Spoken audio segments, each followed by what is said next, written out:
Bueno, le va un tema interesantísimo. Mire, en la Corte Interamericana de Derechos Humanos se discutió este viernes, 26 de agosto, sobre si el uso aquí en México de la prisión preventiva oficiosa es violatorio de los derechos humanos y sobre también la necesidad de eliminar esta figura legal de la Constitución mexicana. Y la jornada se prolongó durante más de 8 horas y finalizó sin que la Corte Interamericana emitiera aún una sentencia. Y vamos a platicar, vamos a entrarle al tema y saludo mucho a David Peña, abogado defensor de derechos humanos, representante legal en el caso de Daniel García y otros contra México ante la Corte Interamericana de Derechos Humanos. Qué gusto saludarte, muy buenas noches.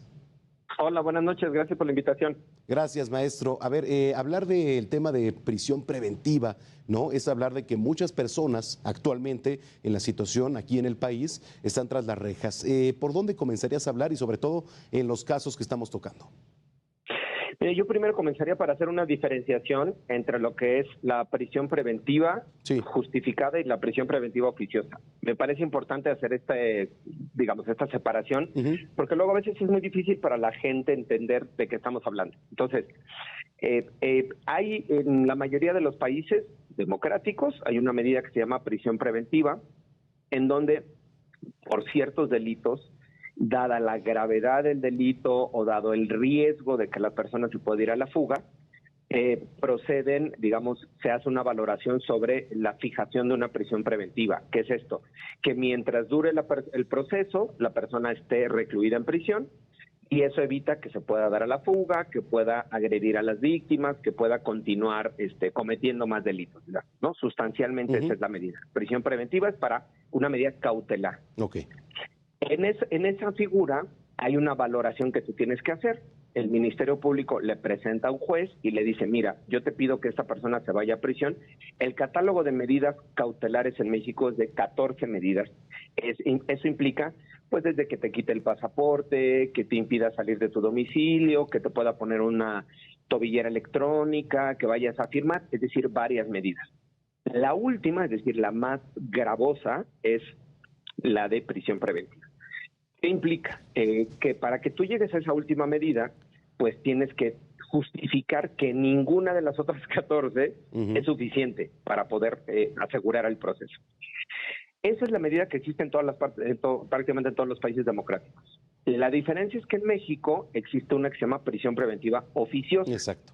Que es decir, hay un catálogo de delitos que por la mera acusación del delito, la mera imputación que te haga el Ministerio Público, sin razonar todos esos elementos, vas a la cárcel. Esto implica que a rajatabla, es decir, parejo, una persona que roba por primera vez, tiene 20 años y roba un celular en la calle, la mandan a la cárcel igual que una persona que ha robado 3 o 4 veces o tiene antecedentes penales o tiene un arma, por ejemplo.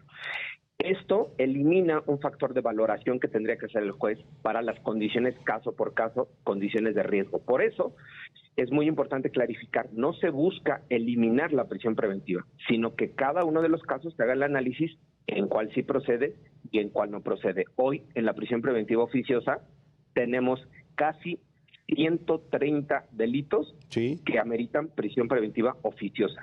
Es un exceso tener 130 delitos que ameriten prisión preventiva oficiosa. Es un absurdo, digamos, de la propia medida. Sí, claro. A ver, ¿y todo esto cómo se relaciona también con el tema de derechos humanos, abogado?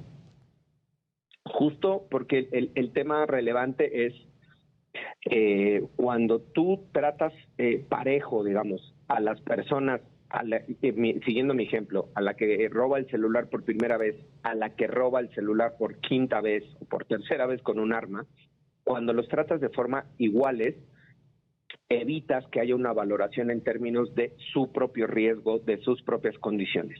La imposición de la medida oficiosa, es decir, así a rajatabla, en sí misma es violatoria de los derechos humanos. ¿Por qué? Porque los estándares en materia de derechos humanos han dicho que al tratarse de una privación de la libertad, es decir, una restricción a la libertad, la prisión preventiva, y es grave, digamos, el privarte de la libertad, tienes que cumplir con cierto estándar o con ciertos requisitos, digamos, por así decirlo más fácil, ¿no? Con ciertos requisitos. Al tratarse de una medida restrictiva de la libertad, que en sí mismo ya es una afectación a tus derechos, legítima y tal, pero en sí misma ya es una afectación a tus derechos. Entonces, lo que se busca es que esa medida esté bajo un control se le llama, digamos, de estas características o estos requisitos, ¿no? Entonces, eso evita que cualquier persona que sea acusada por robo a casa habitación vaya directo a la cárcel. Analiza sus condiciones, analiza su reincidencia, analizas el riesgo de fuga, analizas todo eso y entonces garantizas los derechos humanos de cada una de estas personas. Si las tratas a rajatabla parejo, obviamente eso se convierte en una figura violatoria por de los supuesto. derechos humanos. ¿Y cuántas personas están en esta situación? Mira, yo leía una nota del País, que es un artículo, más bien una nota, del País en España, y cuántas personas aquí en nuestro país pasan por esa situación, ¿no? Digo, son muchísimas, más de 90,000, leía por ahí, abogado. Sí, el dato que se tiene son 92,000 personas, ¿sí? Digamos, en números cerrados, números redondos, en prisión preventiva. De ahí ni siquiera el Estado, la autoridad tiene cuáles están en prisión preventiva oficiosa y cuáles en prisión preventiva justificada. Son 92,000 personas que están hoy presas sin que se les haya sentenciado, que están privadas de su libertad por 1, 3, 5, hasta 17 o 18 años, sin que se les sentencie.